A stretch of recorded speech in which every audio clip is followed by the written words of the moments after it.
नमस्ते students, welcome to Avinash chemistry classes with Avinash sir. आज हम एक बहुत इम्पोर्टेंट टॉपिक समझेंगे जिसे कहते हैं थर्ड लॉ ऑफ थर्मोडायनेमिक्स। इसके पहले हम लोगों ने सेकंड लॉ क्या होते हैं, फर्स्ट लॉ क्या होते हैं, कॉन्सेप्ट ऑफ बेसिक थर्मोडायनेमिक क्या है, बेसिक थर्मोडायनेमिक के बारे में हम लोग सीखा। और आज हम चर्चा करने जा रहे हैं आपसे थर्ड लॉ ऑफ थर्मोडायनेमिक्स को लेके। इसमें हम देखेंगे कि कॉन्सेप्ट ऑफ एब्सोल्यूट एंट्रोपी क्या होता है, रेसिडुअल एंट्रोपी क्या होता है, और इसका use gives free energy calculation में कैसे होता है। यानी कि थर्ड लॉ हमको ऑल अबाउट ये समझाएगा कि एब्सोल्यूट एंट्रोपी क्या होगा, इसका कॉन्सेप्ट क्या है, और रेसिडुअल एंट्रोपी क्या होगा।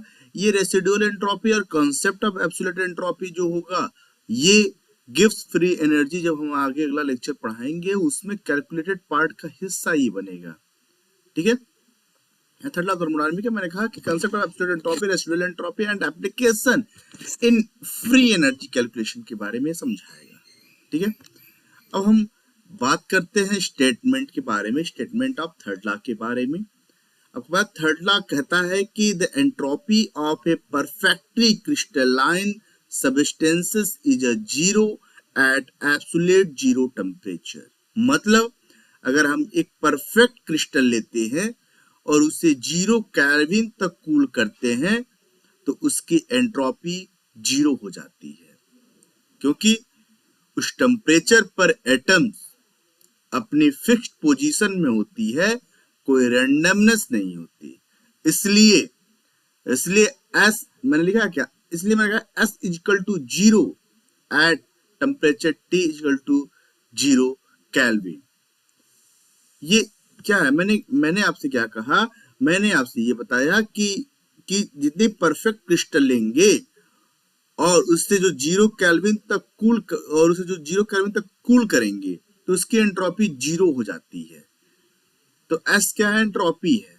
ठीक है, एट द टेम्परेचर 0, यानी कि 0 केल्विन पे एंट्रोपी 0 होगी। आप यहाँ पे देख सकते हो फिगर के माध्यम से। ठीक है, अब आगे हम बात करते हैं, अगर इसको एक्सप्लेन करना चाहें थर्ड लॉ ऑफ थर्मोडायनामिक को, तो आपको सबसे पहले आपसे बता दे कि पूछे कि एंट्रोपी क्या होती है। सबसे पहला क्वेश्चन आपके मन में उठेगा कि एंट्रोपी क्या होती है। आपको बता दे बेटा कि एंट्रोपी बेसिकली एक मेजर ऑफ डिसऑर्डर है, मेजर ऑफ डिसऑर्डर है। जैसे जैसे टेम्परेचर बढ़ता है मॉलिक्यूल मोशन बढ़ता है, मॉलिक्यूलर मोशन बढ़ता है। टेम्परेचर बढ़ाओगे तो मॉलिक्यूलर का मोशन बढ़ेगा, और जैसे जैसे मॉलिक्यूलर का मोशन बढ़ेगा तो रैंडमनेस भी बढ़ता जाता है। यानी कि रैंडमनेस बढ़ेगा, एंट्रोपी भी बढ़ती है। मैंने क्या कहा, एंट्रोपी समझो है क्या। एंट्रोपी बेसिकली एक मेजर ऑफ डिसऑर्डर है। जैसे जैसे टेम्परेचर बढ़ता है मॉलिक्यूलर मोशन बढ़ता है और रैंडमनेस भी बढ़ती है, और जब रैंडमनेस बढ़ती है तो एंट्रोपी भी बढ़ती है। लेकिन जब हम टेम्परेचर को 0 केल्विन तक ले जाते हैं तो सब मोशन रुक जाता है। इसलिए परफेक्ट क्रिस्टल में S जो होगा वो 0 होगा। ठीक है, 0 होगा। जैसे एग्जांपल में हम ले सकते हैं NaCl। एग्जांपल में क्या लेंगे, NaCl crystal at 0 kelvin perfectly ordered entropy 0। आप स्क्रीन पे देख सकते हो, मैंने क्या लिखा है कि entropy S is a measure of the disorder और randomness at absolute 0 molecular motion creates no randomness remains, thus S is 0 for perfectly crystal। Example for perfect crystal of NaCl, Sk equal to 0। ठीक है, figure में भी आप लोग इसको समझ सकते हो फिगर के माध्यम से कि पहला जो ब्लू कलर का जो देख रहे हो उसमें टेम्परेचर 0 है, एंट्रोपी भी 0 है, 0 केल्विन पर टेम्परेचर है। इसमें जब टेम्परेचर को इंक्रीज कर रहे हैं तो टेम्परेचर को जब इंक्रीज कर रहे हैं तो जैसे मैंने कहा ना कि टेम्परेचर बढ़ेगा तो एंट्रोपी भी बढ़ेगा। टेम्परेचर बढ़ेगा तो एंट्रोपी बढ़ेगा। यदि हम टेम्परेचर बढ़ा रहे हैं, यदि तो टेम्परेचर इज ग्रेटर देन 0 होगा तो एंट्रोपी भी ग्रेटर देन 0 होगा। फिगर के माध्यम से समझ सकते हो। ठीक है, अब बात करते हैं हम कंसेप्ट ऑफ एब्सोल्यूट एंट्रोपी के बारे में। यह देख सकते हो कि हम किसी सबस्टेंस की एब्सोल्यूट एंट्रोपी तब निकालते हैं जब हम उसका हीट कैपेसिटी डाटा यूज करते हैं 0 केल्विन से लेकर दिए गए टेम्परेचर तक का। मैंने क्या कहा, मैंने कहा कि हम किसी सबस्टेंस का एब्सोल्यूट एंट्रोपी तब निकालते हैं जब हम उसका हीट कैपेसिटी डाटा यूज करते हैं 0 केल्विन से लेकर दिए गए टेम्परेचर तक। फार्मूला आप देख सकते हो कि S T is equal to S जो होगा इक्वल टू होगा ग्रेटर देन ये फार्मूला आप देख सकते हो Cp by at the constant of pressure temperature पे dt। ठीक है, आपने इसको मैंने जब पढ़ाया था हीट कैपेसिटी के बारे में, मैंने आपको समझाया भी था कि हीट कैपेसिटी क्या होता है। हीट कैपेसिटी होता है जब किसी दिए गए टेम्परेचर पर जब किसी सिस्टम को हीट दिया जा रहा है उससे 1 डिग्री सेल्सियस टेम्परेचर इंक्रीज करेगा तो वो उसका हीट कैपेसिटी कहलाएगा। तो मैंने उसमें भी समझाया था दो चीजें होती है, एट द कांस्टेंट प्रेशर और एट द कांस्टेंट वॉल्यूम, जिसमें eight the constant of pressure पे भी आप लोगों ने डाटा निकाला था और eight the constant of volume पे भी डाटा निकाला था। अगर ये बातें समझ में नहीं आ रही है तो फर्स्ट लॉ ऑफ थर्मोडायनामिक्स जाके देखना, वहां पे आपको ये सब चीजें पढ़ने को मिल जाएंगे। ठीक है, ये इसका फार्मूला होता है। और अगर टोटल एंट्रोपी जो होगा वो 0 केल्विन से दिए गए टेम्परेचर आपको कैलकुलेट करना है। आप नीचे फिगर में देख सकते हो कि मेल्टिंग पॉइंट, बॉइलिंग पॉइंट और टेम्परेचर, यानी कि सॉलिड लिक्विड गैस में कैसे चेंजेस हो रहे हैं। ठीक है, आप यहाँ पे आपको फिगर के माध्यम से आपको समझने के लिए आसान तरीका मैंने आपको दिखा दिया है। चलिए अब आगे बात करते हैं हम इसके मेजरमेंट को लेके, मेजरमेंट ऑफ एब्सोल्यूट एंट्रोपी के बारे में। आपको बता दे बच्चों कि तो किसी सबस्टेंस के एब्सोल्यूट एंट्रोपी एक्सपेरिमेंटली निकालने के लिए स्टेप ये होते हैं। सबसे पहला स्टेप यह होता है कि डिफरेंट टेम्परेचर पर हीट कैपेसिटी मेजर करते हैं। मेजर हीट कैपेसिटी यानी कि Cp eight the constant pressure पर एट डिफरेंट टेम्परेचर पे इसको मेजर करते हैं। दूसरा क्या होता है कि इंटीग्रेट करते हैं, ठीक है, 0 केल्विन से लेके डिजायर्ड टेम्परेचर तक। तीसरा ये देखते हैं, मैंने कहा कि integrated Cp by T from 0 to temperature तक जो दिया गया टेम्परेचर होता है। तीसरा, अगर बीच में फेज चेंज होता है जैसे मेल्टिंग या वेपोराइजेशन तो उसका भी कंट्रीब्यूशन ऐड करते हैं, यानी कि add entropy of phase change, fusion, vaporisation. तो टोटल एंट्रोपी हमें मिलेगी। अब यहाँ फार्मूला में देख सकते हो कि यहाँ जो एस डैश टी लिखा हुआ है, यानी कि यहाँ पे एस पे एंट्रोपी पे टेम्परेचर कांस्टेंट है, इक्वल टू 0 से लेके टेम्परेचर तक का Cp बाई टी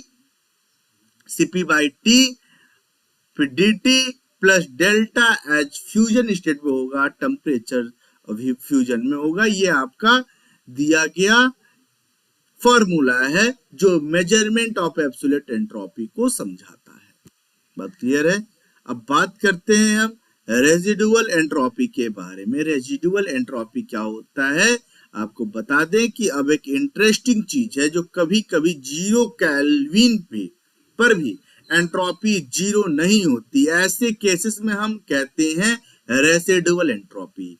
ये तब होती है जब क्रिस्टल में थोड़ा सा ओरिएंटेशनल डिसऑर्डर रह जाता है। एग्जांपल कार्बोनिल क्रिस्टल ले लें, ठीक है, कार्बोनिल क्रिस्टल में मॉलिक्यूल्स दो तरह से अलग हो सकते हैं, C बॉन्ड O या O बॉन्ड C। इसलिए इवन एट 0 केल्विन कुछ रैंडमनेस बच जाते हैं।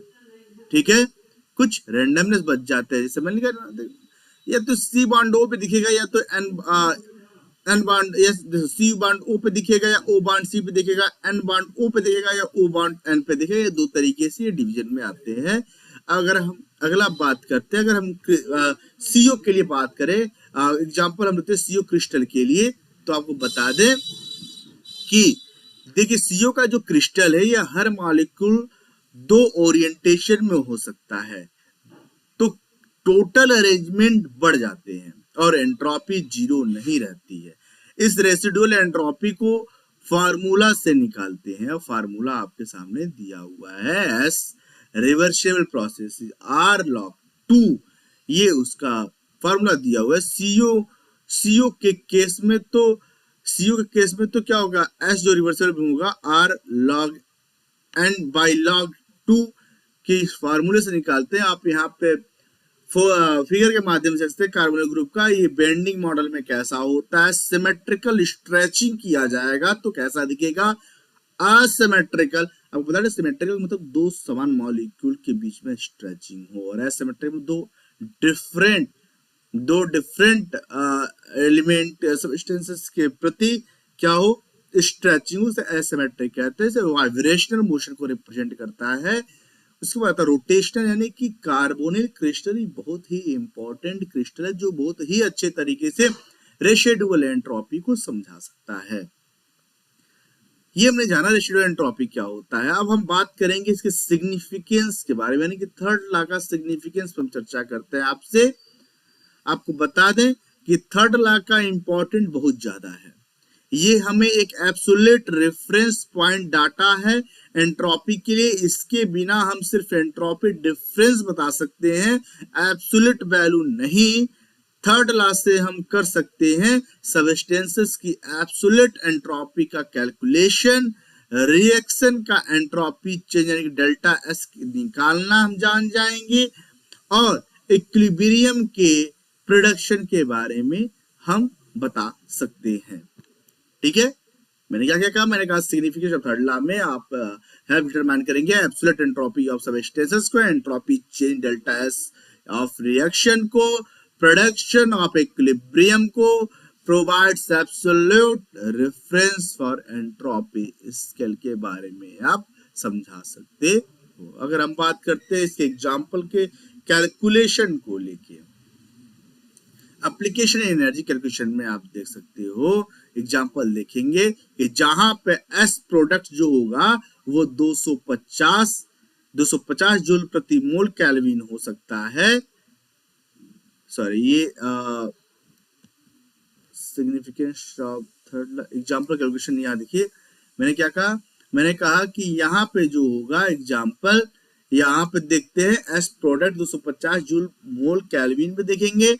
एस जो एंट्रोपी होगा वो रिएक्टेंट, देखिए एंट्रोपी प्रोडक्ट में देखा 250 जूल प्रति मोल केल्विन हुआ, और एंट्रोपी रिएक्टेंट में 200 जूल प्रति मोल केल्विन। तो डेल्टा का यूज आप क्या करते हो, तो आप डेल्टा का यूज करोगे तो यहाँ पे देखो एट द डेल्टा है जो 50 जूल प्रति मोल केल्विन निकल के आ रहा है, एट द 298 केल्विन पे लेते हैं तो फार्मूला निकल के आता है डेल्टा जी बराबर delta H minus T delta S. तो यहाँ पे ये जब फार्मूला का यूज करेंगे तो अगर पॉजिटिव आया तो नॉन स्पॉन्टेनियस होगा। क्या होगा, अगर पॉजिटिव आता है तो नॉन स्पॉन्टेनियस होगा। ठीक है, यह जो मैं बताता application of free energy calculation के बारे में बेटा, तो आपको बता दें कि अब थर्ड लॉ के डाटा से हम गिब्स फ्री एनर्जी के कैलकुलेशन करते हैं। फार्मूला ये जरूर याद रखिएगा, डेल्टा जी बराबर delta H minus T delta S. इसका बहुत ही इंपॉर्टेंट फार्मूला है इसके एप्लीकेशन का, जिसकी सहायता से हम लोग गिब्स फ्री एनर्जी के कैलकुलेशन को हम लोग कैलकुलेट कर सकते हैं। इसका यूज फेज स्टेबिलिटी और इक्विलिब्रियम कांस्टेंट फाइंड करने में होता है। ठीक है, तो यह accurate delta S from third law better production of the reaction, feasibility, phase stability, equilibrium constant, इन सब चीजों के बारे में बताता है। अब हम इसके लिमिटेशन के बारे में चर्चा करें तो बता दें कि थर्ड लॉ हर जगह वैलिड नहीं होता, ये सिर्फ परफेक्ट क्रिस्टलाइन सॉलिड के लिए होता है। एमॉर्फस सॉलिड लाइक ग्लास, मैंने आपको सॉलिड स्टेट मैंने पढ़ाया तो उसमें बताया होगा दो तरीके के सॉलिड होते हैं, एक क्रिस्टलाइन सॉलिड होता है, दूसरा एमॉर्फस सॉलिड होता है। क्रिस्टलाइन सॉलिड को ट्रू सॉलिड के नाम से जाना जाता है। तो ये जो थर्ड लॉ आप थर्मोडायनामिक पढ़ रहे हो ये केवल परफेक्ट क्रिस्टलाइन सॉलिड के लिए सही होता है। एमॉर्फस सॉलिड जैसे कि ग्लास के लिए पढ़े थे और सबस्टेंसेस जिनके पास रेसिडुअल एंट्रोपी होती है उनके लिए लॉ फेल कर जाता है। समझ में आया? मैं लिखा है कि limitation not valid for amorphous solids, non crystalline substances with the residual entropy, system not in equilibrium at 0 kelvin. ठीक है, अब इसकी समरी के बारे में आप सब चर्चा करते हैं। तो जल्दी से हम लोग रिकैप करते हैं कि परफेक्ट क्रिस्टलाइन के लिए एस जो होगा एंट्रोपी 0 होगा एट 0 केल्विन पे। एब्सोल्यूट एंट्रोपी 0 केल्विन से ऊपर के डिसऑर्डर को मेजर करती है। रेसिडुअल एंट्रोपी तब होती है जब ओरिएंटेशन डिसऑर्डर हो और थर्ड लॉ का यूज गिव्स फ्री एनर्जी और इक्विलिब्रियम की कैलकुलेशन में होता है। बात समझ में आया? ये इसका समरी था जो हम लोगों ने आज ने पढ़ा कि जो एंट्रोपी वो 0 होगा at the perfect crystal at 0 kelvin पर। Absolute entropy given total disorder from 0 kelvin. Residual entropy exist in disorder crystalline essential for delta G delta S and equilibrium calculation. तो thank you so much. Thermodynamics teaches us how to nature balance energy and order with Avinash sir. तो students, यह था third law of thermodynamics, एक simple लेकिन conceptually strong law जो हमें nature के order और डिसऑर्डर के बैलेंस को समझाता है। थर्मोडायनेमिक्स जो टीच किया जा रहा है how to nature balance energy and order. Thank you for watching Avinash chemistry classes with Avinash sir.